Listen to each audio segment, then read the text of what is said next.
Hoje vocês têm visto, estão vendo, estão lendo, lá embaixo também, vocês estão vendo sobre o aniversário do Prelúdio, que na verdade é junto com o da igreja, mas nós priorizamos mais a questão igreja no todo, então o coro cantou no aniversário, mas não fez o aniversário junto com a igreja, fez simbolicamente, e agora ele está comemorando 76 anos a idade dessa igreja, 76 anos de coro Prelúdio Celeste.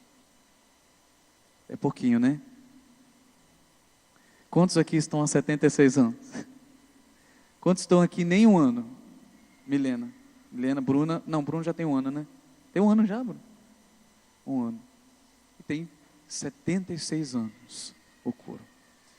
Para que serve o coro? O que é um coro? Para que serve a minha vida no coro? Qual é o fundamento da minha vida num coro? Coro. O que é um coro?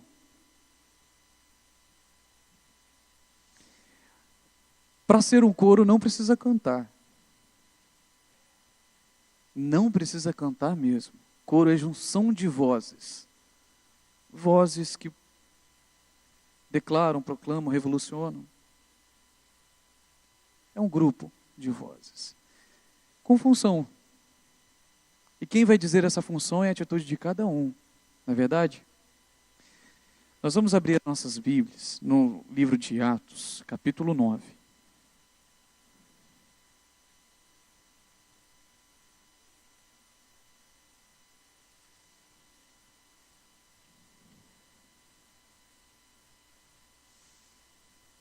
Vou fazer apenas uma reflexão, irmãos.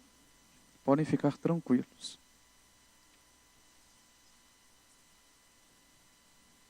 Vamos ler de 9 a 6, de 1 a 6, perdão.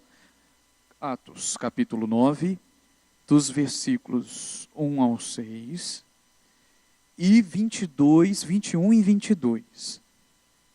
Vamos pular. Saulo, porém, respirando ainda ameaças e mortes contra os discípulos do Senhor, dirigiu-se ao sumo sacerdote e pediu-lhe cartas para Damasco, para as sinagogas, a fim de que, caso encontrasse alguns do caminho, quer homens, quer mulheres, os conduzisse presos a Jerusalém. Mas seguindo ele viagem e aproximando-se de Damasco, subitamente o cercou um resplendor de luz do céu. E caindo por terra, ouviu uma voz que lhe dizia: Saulo, Saulo, por que me persegues? Ele perguntou: quem és tu, Senhor? Respondeu o Senhor: eu sou Jesus, a quem tu persegues. Mas levanta-te e entra na cidade, e lá te será dito o que te cumpre a fazer. 22, 21. 21, 22. Todos os seus ouvintes pasmavam e diziam: não é este o que em Jerusalém perseguia os que invocavam esse nome, e para isso veio aqui, para os levar presos aos principais sacerdotes? Saulo, porém, se fortalecia cada vez mais e confundia os judeus que habitavam em Damasco, provando que Jesus era o Cristo. Senhor,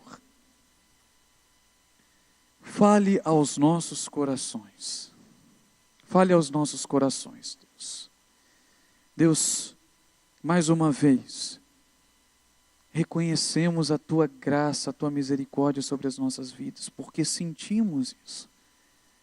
E neste instante, ó Deus, apesar de não merecermos, faça a Tua vontade e fale aos nossos corações. Em nome de Jesus. Amém.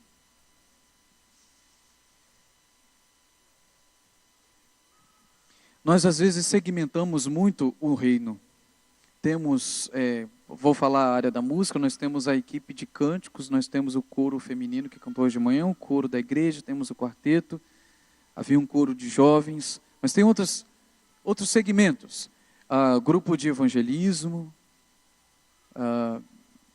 visitação, intercessão, as mensageiras do rei, os embaixadores do rei, a MCA.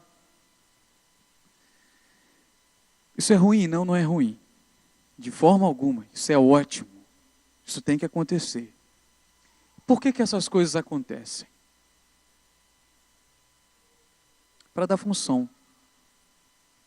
Para localizar cada servo que está sentado no banco em alguma função.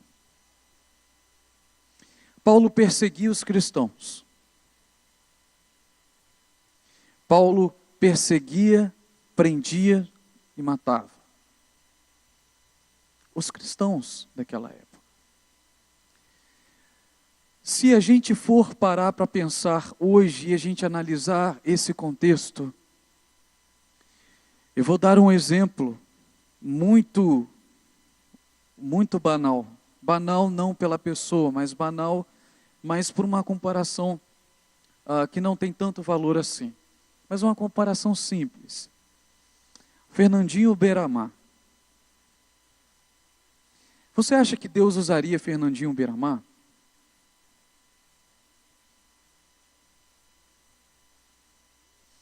Um dos maiores traficantes e tudo mais, ainda coordena muito o tráfico da onde ele está, apesar das seguranças máximas, ele controla, literalmente. Imaginem só, Deus usando Fernandinho Beiramar. Nós somos cristãos, estamos lendo sobre Paulo. Deus usou quem? Paulo. Deus falou com Paulo. Quem o Senhor deseja usar? São várias perguntas, são várias frases bem soltas. E eu volto no contexto do coro. Somos um coro formado por pessoas, servos, pessoas usadas por Deus. Para fazer o quê? Quem te disse o que deveria fazer? Por quê? Uma grande característica de Paulo, e para mim, uma característica é a característica mais importante de Paulo, na história de Paulo, na vida de Paulo, ela se confunde com a característica do salvo em Jesus Cristo. Deus aparece, não aparece metaforicamente, Deus aparece às nossas vidas, nos chama pelo nome. Ouvimos essa voz de Deus e escolhemos obedecer ou não a voz do Senhor. Éramos sujos, altamente corruptíveis. Nós, antes de nos converter. E eu penso dessa forma. O Senhor nos encontrou, nos chamou pelo nome, ouvimos e aceitamos obedecer. Posso fechar por aí? Poderia fechar por aí. Existe uma grande questão dentro dessa história de Paulo e que se confunde com a nossa vida. Ouvimos a voz do Senhor nos chamando pelo nome?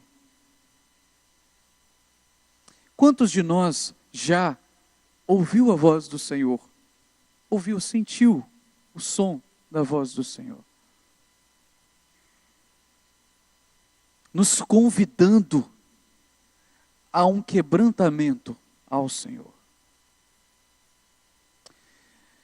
Deus não quer usar crentes para a sua obra. Deus quer usar convertidos para a sua obra. São 76 anos e nesses 76 anos passaram várias pessoas que fizeram diferença, pessoas que estão aqui hoje e que vão fazer diferença, pessoas que hoje fazem diferença no coro. E a palavra que eu deixo para o prelúdio, deixo para a igreja, o Senhor tem falado, tem chamado o seu nome? Você tem ouvido o Senhor e perguntado, Senhor, é o Senhor? És tu, Senhor? E a terceira coisa é, você tem obedecido a essa voz do Senhor? A única diferença, e que é muito real hoje na nossa igreja que eu falo num contexto geral, é que Paulo ouviu a voz do Senhor, conversou com o Senhor e obedeceu. Cego porque ele tinha visto um clarão, ficou cego por algum tempo, pediu com que levassem ele até aonde ele tinha sido mandado, nas condições que ele esteve. O Senhor tem falado com certeza ao seu coração, porque o Senhor está sempre à nossa porta, batendo, falando: Gustavo, faça isso. Temos ouvido, eu tenho certeza, temos ouvido a voz do Senhor. Se você acha aquele momento em que a pessoa chega aqui e pergunta: estamos precisando disso, você sente no seu coração o desejo de ir, mas não vem, você ouve a voz do Senhor, mas você não obedece à voz do Senhor. E não adianta ouvir sem obedecer a voz do Senhor. Para que eu sirvo se eu não obedeço a voz do Senhor? Para que eu sirvo? Deus tem chamado homens, tem chamado mulheres, crianças, jovens, adolescentes. Deus tem chamado. Muitos têm ouvido, mas pouco obedecidos. Quantos de nós aqui hoje, eu vou ser muito prático nisso, quantos de nós aqui hoje desenvolve algo para o Senhor?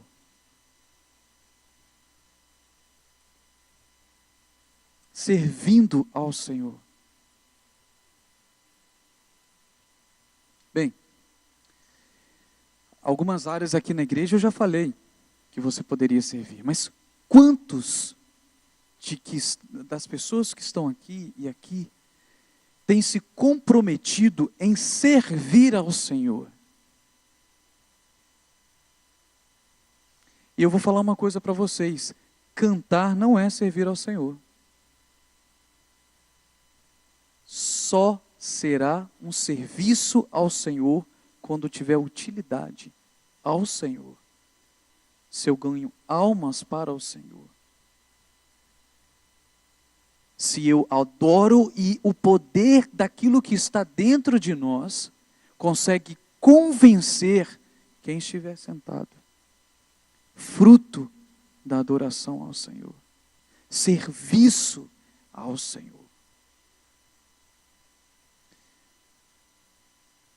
Não adianta ficarmos sentados, ouvindo, ou tendo belos discursos, para convencer as pessoas de que supostamente somos alguma coisa. Porque isso só engana a carne. Não adianta achar que a minha postura certa e coerente dentro deste templo vai fazer com que haja um convencimento espiritual a ponto de me levar para o céu. Não pensa que esse grande clube social de pessoas, clube social de comunhão de pessoas, vai fazer com que o Senhor carregue a igreja dele. A igreja sou eu, a igreja é você. Se eu não ouvir a voz do Senhor e obedecê-la. E obedecer a voz do Senhor é algo muito mais sério do que ouvir e esperar, deixar passar. Quando a gente obedece a voz do Senhor, as coisas não impedem o nosso serviço ao Senhor. Apesar das tristezas, das confusões, das desavenças, de pensamentos contrários. Essas coisas são altamente humanas. Isso serve para os homens, não para Deus. Essas coisas não podem nos impedir de servir ao Senhor. Porque o serviço é ao Senhor. E a maior prova da glória e da honra do Senhor em nossas vidas é o serviço que prestamos a Ele. Sabe, em Atos capítulo 9, versículo 21 e 22, diz o seguinte, que a gente leu.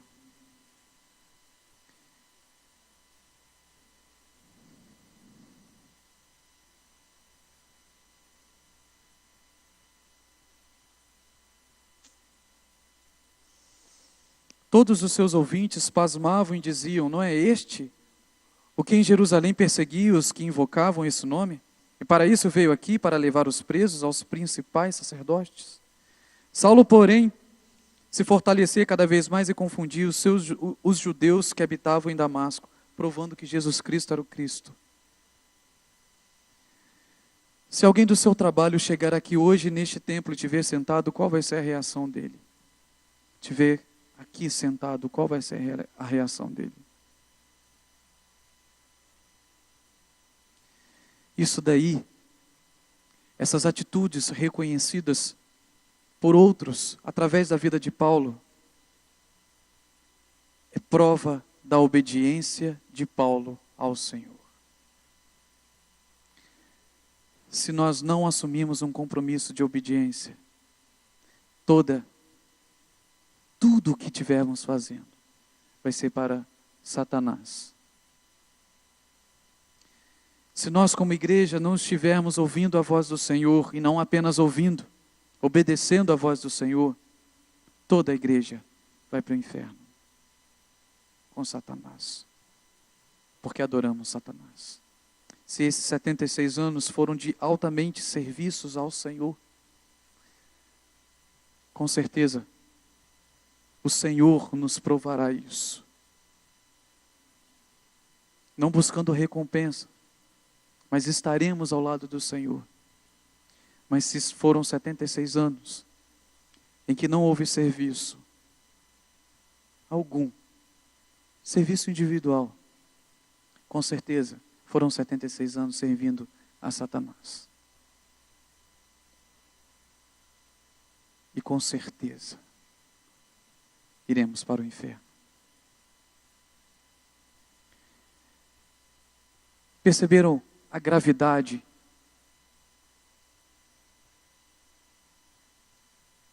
Você já ouviu a voz do Senhor.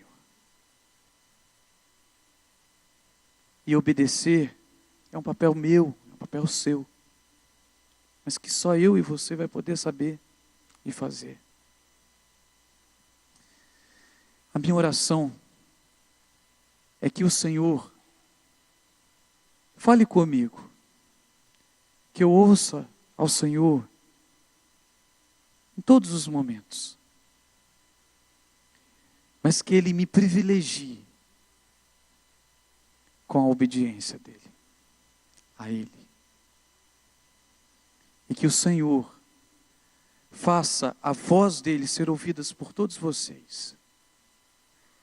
Em cada coração haja um clamor ao Senhor, por serviço ao Senhor. Que o Senhor encontre cada um de vocês no andar desta vida, a ponto de cegarem vocês e vocês não enxergarem qualquer outro tipo de coisa. E eu digo qualquer outro tipo de coisa, é trabalho, é filhos, é famílias, é ouvir aquilo que o Senhor tem para você individual. Porque com certeza o que o Senhor tem para você vai edificar a sua casa. Com certeza o que o Senhor tem para você vai edificar a igreja do Senhor. Durante esses 3 anos que eu estive aqui, foram 3 versículos utilizados durante o ano, dentro da fala que eu sempre tinha com o coro. E o primeiro versículo, alguém lembra? Alguém lembra? Foi o único que saiu bonitinho. Se o Senhor não edificar a casa, em vão trabalhos que a edificam. O segundo, e eu falo isso constantemente, inclusive na igreja. As misericórdias do Senhor são a causa de não sermos consumidos, porque as suas misericórdias se renovam a cada manhã. E o último, que foi logo no final do ano, com esse ano, está em João 4, 23 e 24. Abre a Bíblia aí dos irmãos, João 4, 23 e 24.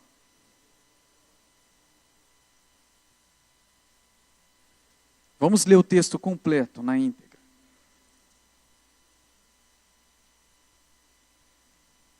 João 4, 23 e 24.